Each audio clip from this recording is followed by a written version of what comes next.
आप सबको जोहार। और मुझे यकीन नहीं हो रहा है कि जिन खबरों को कवर करके मैं आपको अवेयर करने की कोशिश कर रहा था कि पूरे देश में या फिर हमारे राज्य में किस तरीके से साइबर फ्रॉड हो रहा है या फिर किस तरीके से लोगों को ठगा जा रहा है, किस तरीके से लोगों को झांसे में लेकर उनके पैसे लूटे जा रहे हैं, बैंक अकाउंट खाली हो रहे हैं और कितनों की तो यहाँ पर इतनी बदतर हालत हो चुकी है कि मैं बता नहीं पाऊंगा। और आए दिन इस तरीके की साइबर फ्रॉड की जो घटनाएं हैं वो लगातार हो ही रही हैं और काफ़ी ज़्यादा बढ़ भी रही हैं और मैं खुद इसके चंगुल में यहाँ पर फंसते फंसते रह गया।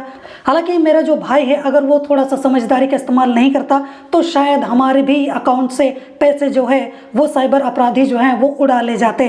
तो दरअसल हुआ यूँ कि आज करीबन दोपहर के आसपास, वही 2 बजे के आसपास मेरे भाई को एक नंबर से कॉल आया, जिसके बाद उस कॉल करने वाले ने बताया कि आपको फ़ोन पे के अंदर एक ऑफ़र आया हुआ है जिसको अगर आप क्लेम करते हो तो आपको वहाँ पर पैसे मिलेंगे। और उसने यहाँ पर फोर्स किया कि आपको ऑफ़र मिला है, इतने दिनों से आपको ये ऑफ़र मिला हुआ है, आपने क्लेम क्यों नहीं किया, आपको तो कर लेना चाहिए था। तो हालांकि मेरे भाई ने भी सोचा कि यहाँ पर कंपनी ऑफ़र भी बांट रही है और ऑफ़र में पैसे बांट रही है और वो खुद बता भी रही है कि आपने क्लेम नहीं किया, आप क्लेम कर लो, ये वो फलाना ठिकाना। तो वो बार बार बात को घुमाने लगा, मेरे भाई को किसी भी तरीके से बहलाने लगा, फुसलाने लगा, उसको किसी भी तरीके से समझा के पैसे ऐंठना चाह रहा था।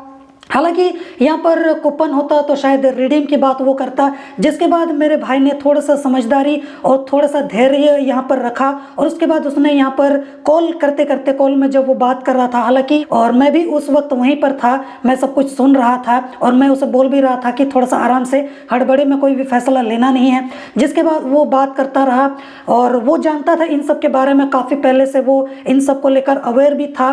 तो उसी वजह से उसने सोचा कि मुझे कुछ भी हड़बड़ी में करना नहीं है, जिसके बाद उसने फ़ोन पे इंस्टॉल किया। हम लोग फ़ोन पे ज़्यादातर तो यूज़ करते ही नहीं हैं, तो उसी वजह से उसने इंस्टॉल किया। इंस्टॉल करने के बाद चेक किया कि नोटिफिकेशन में कुछ वैसा आया तो है।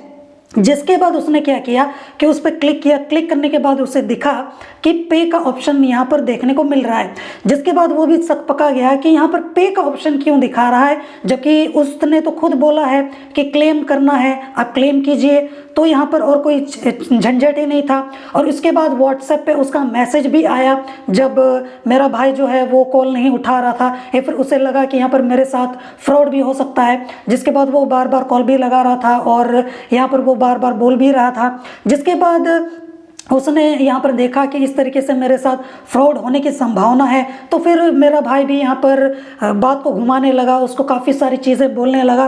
लेकिन जब उसको लगा, जिसने कॉल किया था, कि ये यहाँ पर बात को टाल रहा है या फिर ये सुनने वाला नहीं है या फिर ये समझ गया है कि मैं इसके साथ फ्रॉड करने वाला हूँ, जिसके बाद मेरे भाई को वो ज़्यादा बहलाने फुसलाने की कोशिश करने लगा। और जब वो थक हार गया, जब उसको लगा कि अब यहाँ पर होगा नहीं, तो यहाँ पर मेरे भाई को भी जब लगा कि ज़्यादा बातचीत करके यहाँ पर कुछ फ़ायदा नहीं है, तो मेरे भाई ने भी यहाँ पर कॉल जो है वो काट दिया।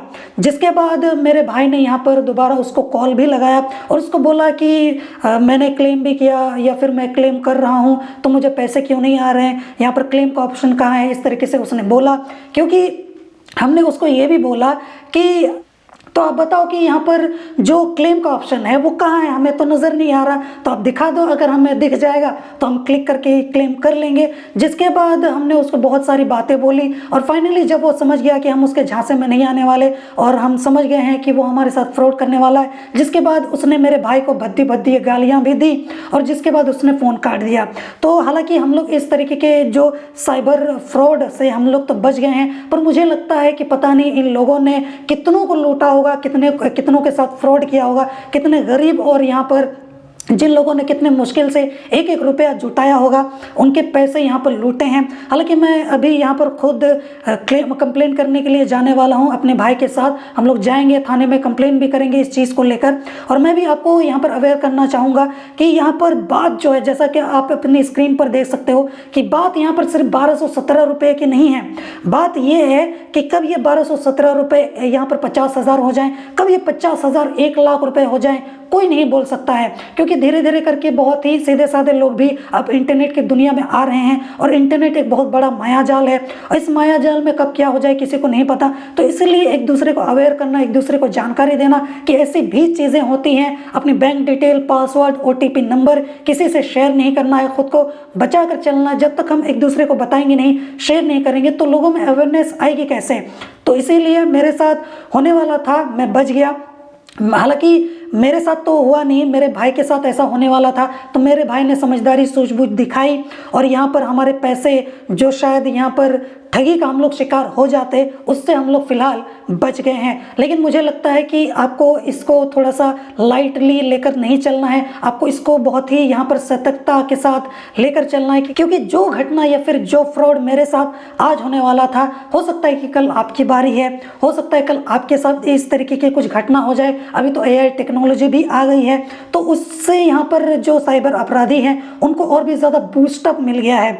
वो चाहे तो इसका इस्तेमाल करके अब यहाँ पर बहुत ही बड़े पैमाने पर जो यहाँ पर फ्रॉड है वो कर सकते हैं आम लोगों के साथ में। इसीलिए यहाँ पर सावधान रहें, सतर्क रहें, खुद को भी यहाँ पर बचाना है और दूसरों को भी अवेयर करना है। जोहार।